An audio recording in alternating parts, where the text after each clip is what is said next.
A bolha social ou a bolha de informação ou os filtros bolha são efeitos de isolamento que nós causamos de acordo com os nossos cliques. Essa ideia de embolhar as coisas, né? Ela está muito ligada ao ambiente digital, embora também existam bolhas sociais fora do ambiente digital, mas a ideia da bolha é quando você, por algum tipo de instrumento, você agrega um conjunto de pessoas num dado espaço e você não consegue sair dali para trocar ideias com pessoas que não pensam igual a você. Se você pegar aí toda a história sociológica, né, da sociabilidade humana, você sempre se agrupa para trocar ideias, para estar perto dos seus pares. Quando acontecem as plataformas sociais que permitem você escolher, você se expressar, isso começa a tomar um rumo mais forte. Quando começam a aparecer para você apenas informações sobre aquilo que você busca e consome, mesmo que isso seja vantajoso em alguns pontos, também pode te colocar em uma bolha. Essa bolha pode limitar as informações que você recebe, fazendo com que você consuma só aquilo que você busca. Só veja posts que se encaixam com a sua visão de mundo e cá entre nós, isso não é saudável na internet. Isso é um efeito que acontece devido aos algoritmos. Então, dependendo da decisão, da curadoria, da edição dos algoritmos, a gente tem a nossa bolha. Nós temos um lado que é bastante positivo, de que, nossa, eu agora acesso qualquer tipo de informação na internet, o conteúdo está à minha disposição. Ok, é algo bastante positivo. Por outro lado, há na internet aquilo que nós chamamos de invisível, é a curadoria invisível. A gente acredita que a nossa página, ela está com as informações de acordo com o que a gente quer. E, na verdade, esta curadoria que não é feita por nós, e sim por estes algoritmos, eles determinam aquilo que nós vamos ler.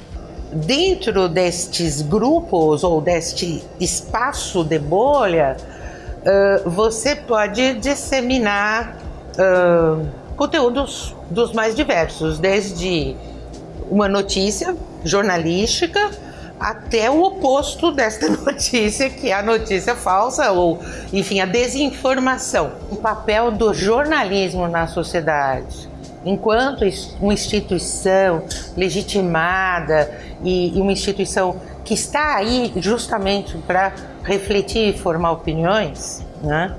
E o jornalismo tem um papel importante nisso. Vamos pensar o seguinte: será que o filtro bolha, ele prejudica ou ele beneficia o usuário?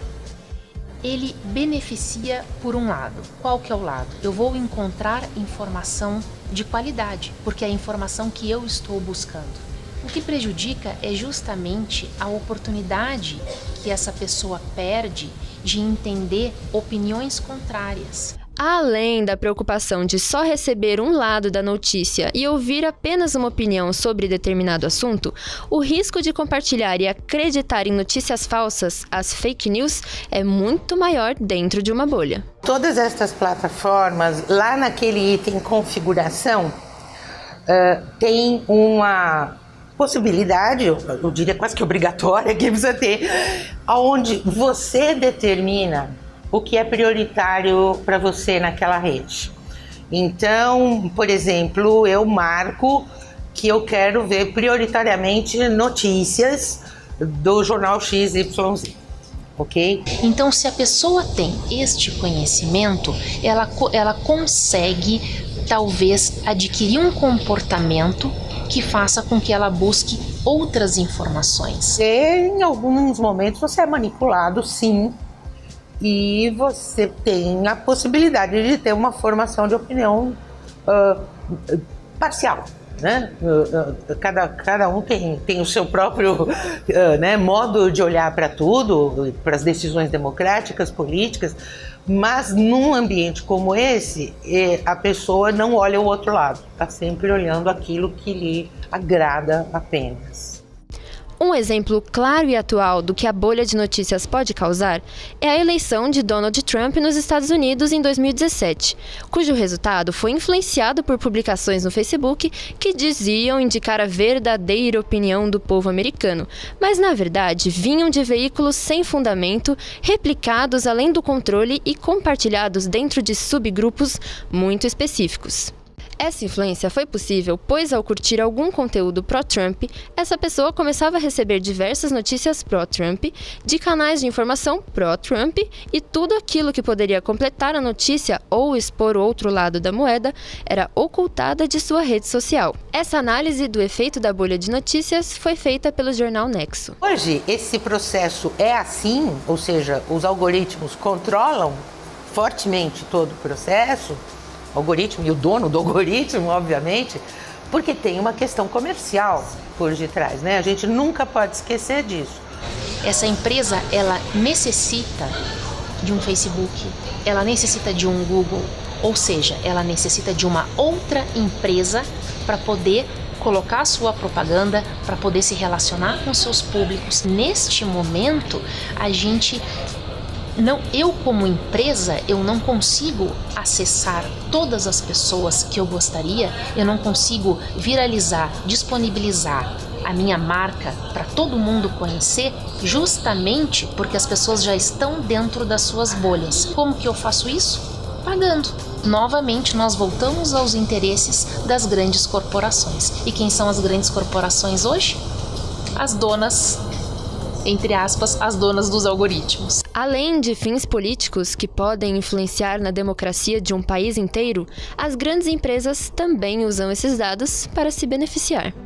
E a partir do momento que algo que a gente busca e recebe em troca como informação não é determinado por nós, a nossa liberdade deve ser questionada. Eu acho que o problema não é no algoritmo, eu acho que o problema são nas pessoas, ou na sociedade, né? Acho que a questão que a gente tem é educação.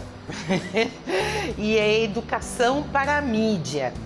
E não só para a mídia jornalística. É uma educação para você entender o teu papel na sociedade. Uma educação cidadã. Quanto mais base você tem para participar desse processo que é coletivo, obviamente você tem um poder maior em si mesmo de controlar o cenário. O que vem pela frente é uma sociedade que estará sim conectada, estará sim sob o contexto de dados. Você será um dado, você já é um dado hoje, mas tem todo um conjunto de aspectos humanizados, ou seja, o Digital Humanities que todo mundo fala, aonde você está cada vez mais pensando em empoderar o ser humano para poder estar nesse ambiente que não tem volta.